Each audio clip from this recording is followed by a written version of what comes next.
Hey guys, it's Andy. So a few months ago, I saw an ad on Marketplace for a Pexto bead roller. I always wanted one of these, so I drove out in the middle of nowhere farm country to go pick it up, which is this.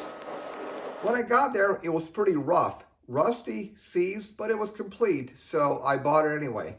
This is what it looks like now, and as you can see, it's painted but not completely assembled, and there's a reason for that. After the footage I'm about to show you, I discovered a problem with the upper shaft. Today we're going to cover part one of the restoration: tear down, cleaning, and inspection. Mistakes were made, but I've never had one of these apart before, and that's how you learn. And next time in part two, we're going to take care of rust removal painting and taking a closer look at this bent shaft, which is going to require welding up and remachining of the journals and the threaded area. So let's get started.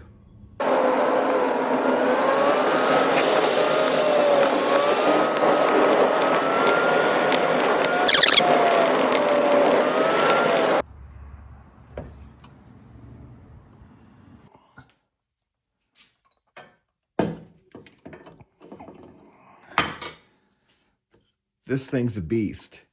So this one obviously needs a little bit of work. I've never actually seen one of these in person, and I had no idea this thing was this beefy. I don't know, a good 50 pounds or so. 60, something like that. Yeah, it's solid. So this thing is, it's not in terrible shape. It spins, sort of, with some effort.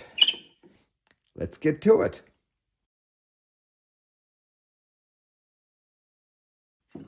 Okay, nice, big, solid base. So we'll come back to this.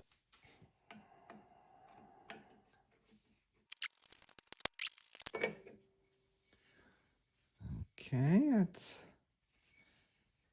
and has a little hex thingy here.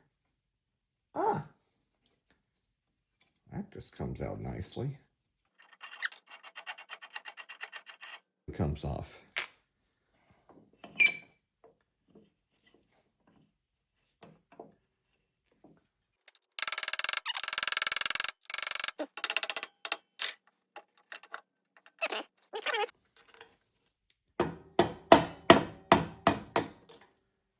Okay.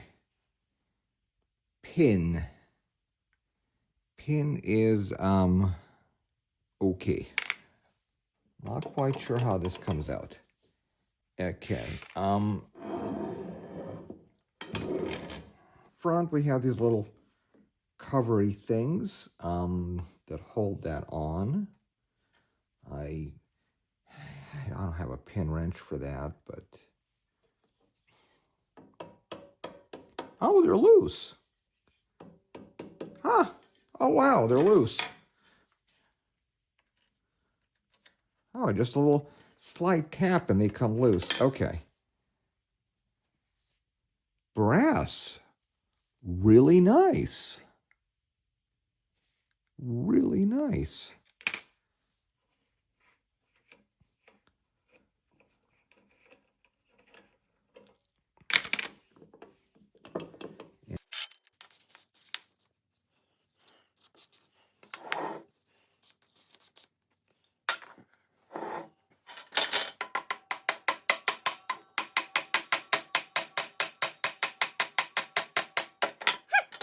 Well, that came out easily. Yeah, there's some wear here on the faceplate, but I can just sand that down. It'll be fine. And there's a little bit of wear on the teeth, but you know, it's looks fine.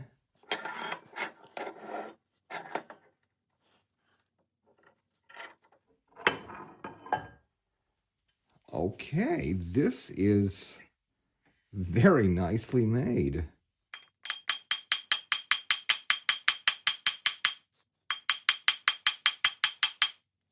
Nah, I'm not worried about these for now. I will just let these sit.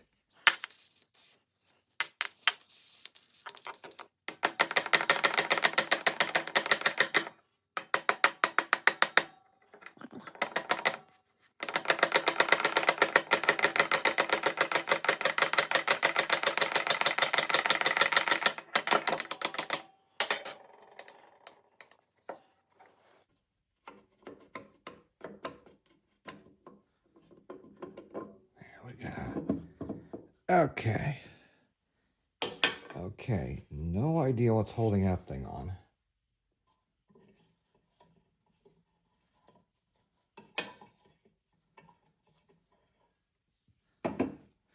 That is...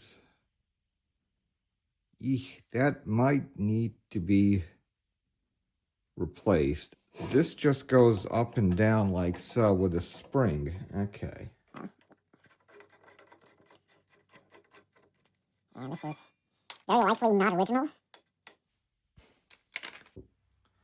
I put a gear puller on this, and let's see if this works.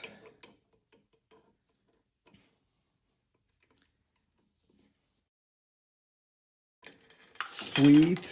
All right. So gears are off. Okay, so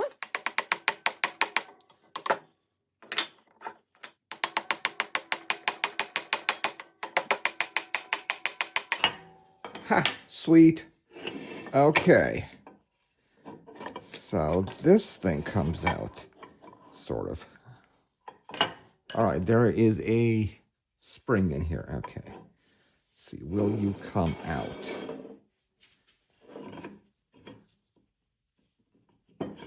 There we go. Aha. Okay, cool. All right, so there is this front. It's like this bearing adjustment block, and then this guy rides in there. That looks not bad at all. Okay. And then this spring holds it in there. Okay. And that should just come off of here.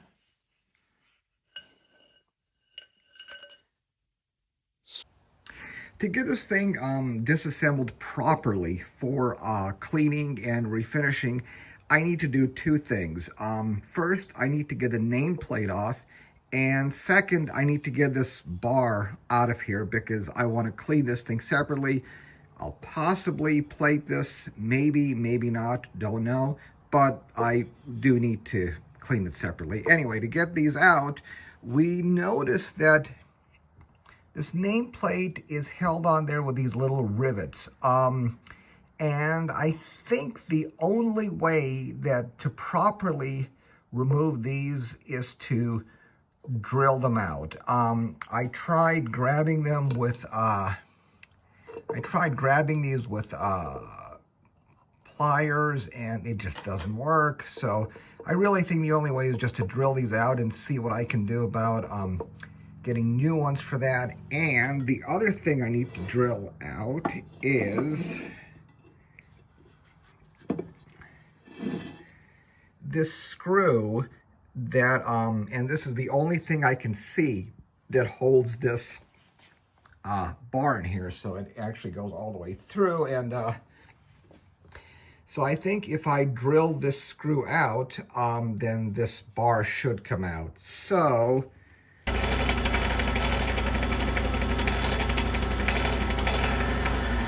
all right, so since these are hardened, my best guess as to how to get these off, or attempt, is going to be I'm going to try and Dremel these off. So,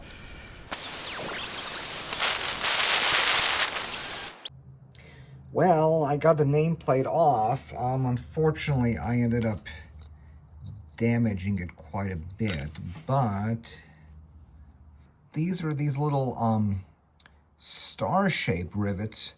Not 100% sure how to get these out. That I might just leave them, or don't know. Sadly, I damaged the nameplate.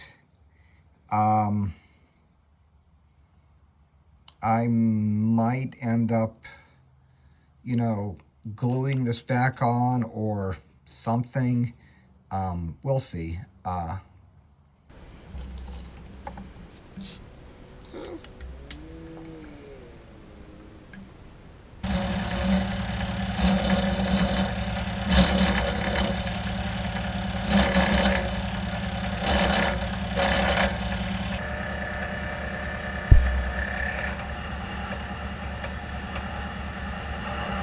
We have a hole, and hopefully this is good enough to get. Yep, that fits. Okay, and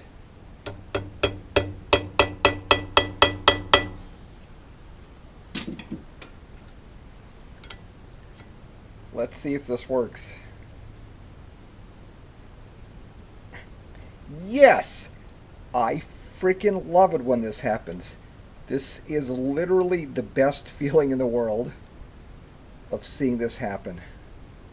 Okay, so now let's see if this comes out. It will undoubtedly need some persuasion, but there's nothing else holding it except this. So let's take this over to the bench and give it a whack. Alright, so I'm going to use a piece of aluminum, and then let's just see if this works. Oh yeah, that's moving, sweet.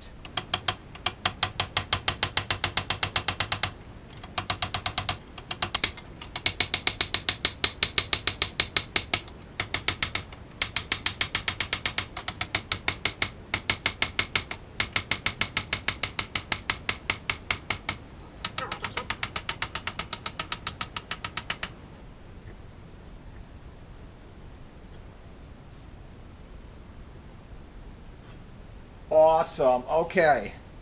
So I got this thing out, and if you guys can see this, yeah, that's where the little set screw is holding it. So yeah.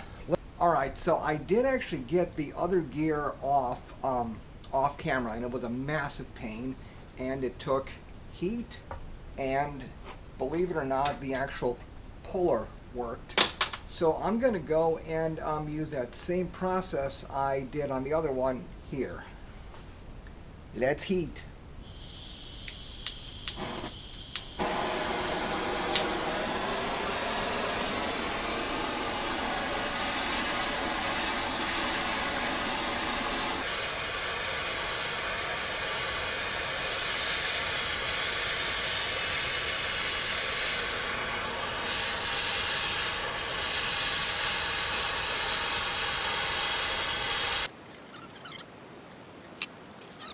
Oh crap, it's working! This side's actually coming off easier than the other side. Really? Yeah, okay, that's off. Let me get a glove. Hell yeah. Alright, so gear is off, and yeah, we'll take a look on the bench, but yeah, there is a lot of rust and crud in here, so alright, let's go over to the bench. And here we are, all disassembled. So, gears. These are in pretty good shape.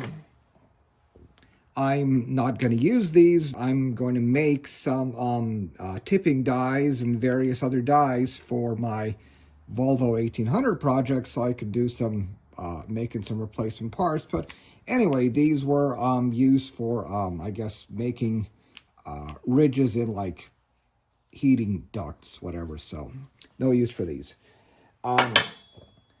Back thing, totally fine. Now the interesting thing is these are the two spindles.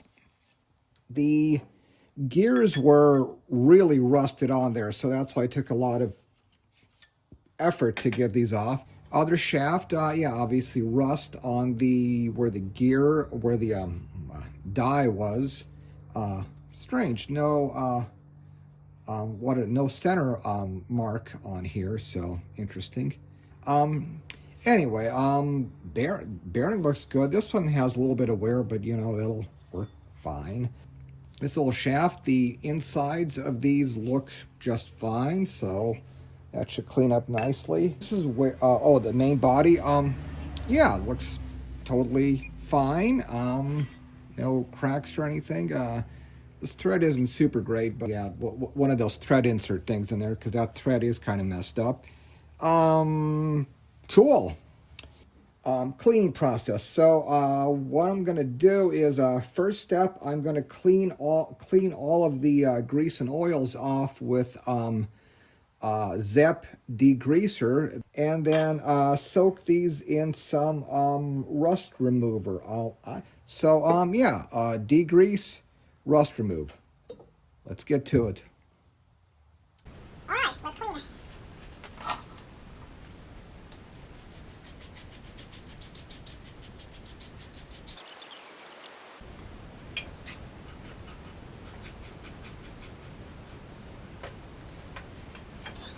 So, yeah, that's not too bad.